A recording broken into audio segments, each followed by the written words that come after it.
Hello everyone, so today we're going to be talking about Hall of the Keeper. It's a weekly dungeon and it's relatively simple. In Hall of the Keeper, the moment you enter the dungeon, there's going to be a mini boss before the main boss over here.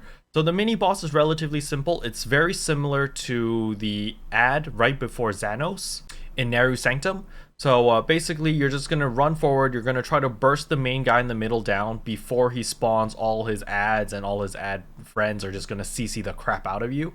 So there's no real mechanic, it's just burst the guy down before you all die. Once you get to the main boss over here, the main boss is not that difficult either. So you're going to see right at the beginning that there are 4 circles around the boss. These 4 circles are located at 12 o'clock, at 3 o'clock, 6 o'clock, and at 9 o'clock. Then you're going to see that later on, the boss is going to summon these cylinders or these coffins. So the main mechanic is later on, throughout the fight, the boss will summon the cylinders. After he summons the cylinders, soon after he'll summon these red cubes on top of these on top of each of these black platforms. The moment you see the cube spawn, you're going to go pick up the cube and run into the coffin. So we'll see in the video as I do the mechanic. So you're going to see once we start off, his attacks are very similar to Twilight Temple. He's going to do an inner circle explosion, an outer circle explosion, and then you're going to need to jump because he's going to do a shockwave attack. So right after that, he's just going to smash the ground several times, and you can see that these coffins have appeared. These coffins are always going to appear at 2 o'clock, 4 o'clock, 7 o'clock, and 11 o'clock. They're going to always spawn there. So you're just going to DPS, and iframe those. So you see that the coffins are now spawned. So the way that we do it on the Chinese server is one person will run into each of these black circles. So you can see that this one is the 9 o'clock position, right? So when I run into the 9 o'clock position, I'm going to go clockwise. So I'm going to run into the cylinder, which is on the 11 o'clock. And the 12 o'clock person is going to run to the 2 o'clock one. 3 o'clock guy is going to run to the 4 o'clock one. And the 6 o'clock guy is going to run into the 7 o'clock one. And that's just how we do it here. So yeah, I'll just show you how it's done. It's relatively simple. You're gonna see he's gonna do his regular rotations, and we're gonna wait until the orb spawns.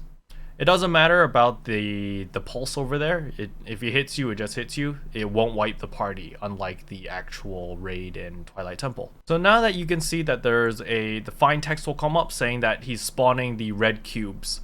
So you'll see that there's a red cube over here, and then so this one's the 12 o'clock position. So we're just gonna pick it up and we're gonna run to the coffin. So you can see here, so you can see that I've picked up this cube and I'm gonna go clockwise. So I'm gonna run into this coffin over there. So the moment you pick up the red cube, there's an 8-second timer, and you have to run into the cylinder within 8 seconds or you will die. And if you do not go into the cylinder, it will cause a room-wide AoE explosion, which will hurt the entire raid and will most likely kill them unless they iframe it. Just make sure that the people doing the mechanics in this raid know what they're doing. So once you pick it up and you're just going to run into the cylinder. The moment you run into the cylinder, you will be dazed. So make sure that you have your tab escape. You're going to see here that I'm going to run into it. The moment I run into it, I've cleared the 8-second debuff. However, I'm now dazed. Instantly, I need to tab escape and move out of the explosion. You're going to see here, I'm going to tab escape. Right after I tab escape, you can see that there is this red explosion, this red ring. I need to get out of this ring immediately or else I will die. So you see here that I use my hooks and I get out. And you'll see that it explodes, boom. So you don't want to get caught in that. So you can see here that this person over here, his cube is still white. It didn't turn red and self-destruct. The main reason is because the person who ran into the cylinder, he did not have the red cube. So he's trapped inside here now, and this is going to self-destruct and damage the entire raid. So if you do the mechanic right, it will turn red like this, and it will self-destruct, and there'll be a red AoE ring around it. Now we're going to DPS, and I'm suddenly just going to die. You're going to see me just die. You see that room-wide AoE that just suddenly insta-killed me?